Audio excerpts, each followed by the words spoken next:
Et bonjour. Tu me caches bien ton jeu, toi. Ouais, moi Parce non. que je t'ai posé la question hier, ce que tu faisais cet après-midi, quand on a pris rendez-vous.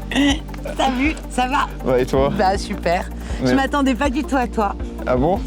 Moi, j'avais pas d'idée non plus. Là. Bah, voilà. J'avoue que- Oh, bah, d'où tu viens? Là, j'arrive de Toulouse juste avant, mais sinon, je suis originaire d'Île-de-France. Comment tu as connu HCC? Comment tu as été accueilli? Raconte-moi un peu tout ça. J'avais acheté une maison sur le territoire déjà l'année dernière, quand je travaillais Oui. encore à Toulouse. Et j'avais envie de déménager parce que j'avais fini mes travaux. Et j'ai eu la chance de postuler et d'être pris chez Haute-Corrèze Communauté. Et toi, ça fait combien de temps du coup que tu es alors, ici et...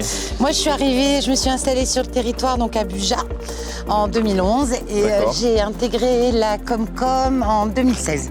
Et j'ai pris mon poste là, de coordinatrice du contrat local de santé en 2022, décembre 2022.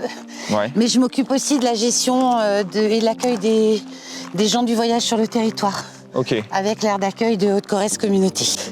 Quelles sont tes missions, Jules, en fait?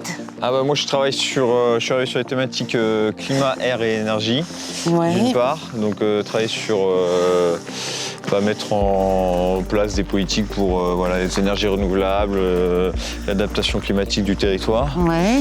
Et d'une autre part sur la thématique eau, traitement de l'eau et eau potable D'accord. pour voilà, accompagner les communes pareil sur ces thématiques-là et sur peut-être des projets à mener avec elles sur leur réseau.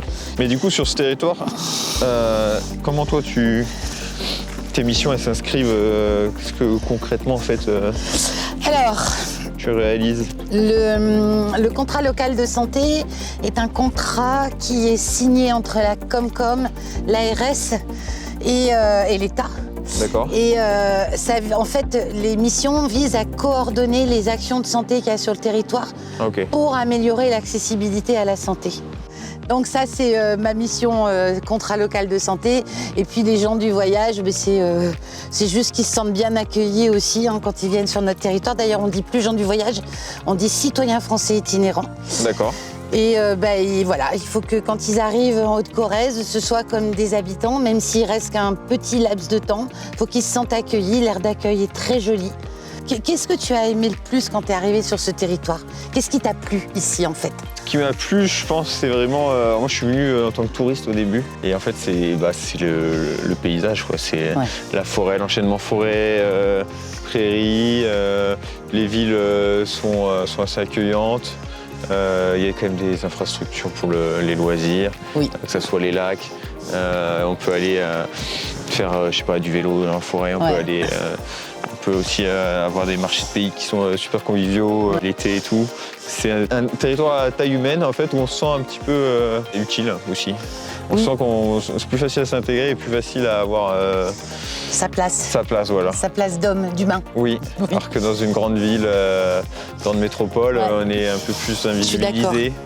Et toi, du coup, qu'est-ce qui t'a plu pour venir t'installer en Haute-Corrèze? Qu'est-ce qui te fait rester ici Alors moi, je suis originaire du nord de la France et mes D'accord. parents sont arrivés en Creuse en 1979. D'accord. Et donc en fait, on a tous grandi plus ou moins en Creuse. Après, moi, je suis partie sur Toulouse et j'avais 2 sœurs qui habitaient Buja, en fait. Ah oui. Et donc j'allais les voir tous les ans en vacances et un jour j'ai dit mais en fait j'ai trop envie d'habiter ici. Et moi je suis quelqu'un qui a jamais froid ou très rarement Ouais. et du coup j'adore ce climat rude.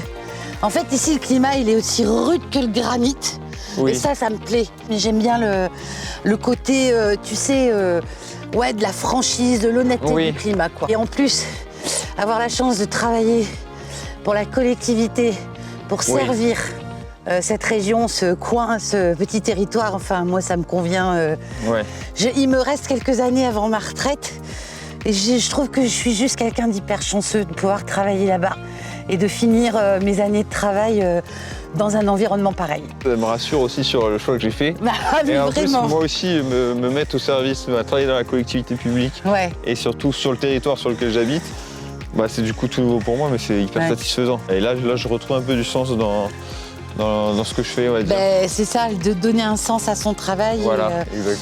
Et ça, c'est la chance de travailler dans le service public, en fait. Ouais. Tu fais vraiment, tu travailles par passion en fait. Oui, si t'as pas la passion, c'est pas la peine de continuer, je pense, Oui. dans ce que tu fais. Voilà. Pour l'instant, la passion est là. Bon, bah super, super, génial.